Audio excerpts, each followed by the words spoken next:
திமுகவினர் துணை முதலமைச்சர் உதயநிதி ஸ்டாலினை துதிப்பாடுவதை நிறுத்திவிட்டு மக்களுக்கு தேவையான வசதிகள் செய்து தர வேண்டும் என பாஜக மாநில துணைத் தலைவர் KP ராமலிங்கம் வேண்டுகோள் விடுத்துள்ளார்.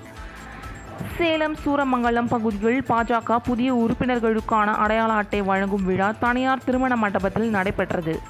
இவ்விழாவில் பங்கேற்ற பாரதிய ஜனதா கட்சியின் மாநில துணைத் தலைவர் KP ராமலிங்கம் பாஜகவில் புதிதாக சேர்ந்த உறுப்பினர்களுக்கு அடையாள அட்டைகளை வழங்கி சிறப்புரை நிகழ்த்தினார்.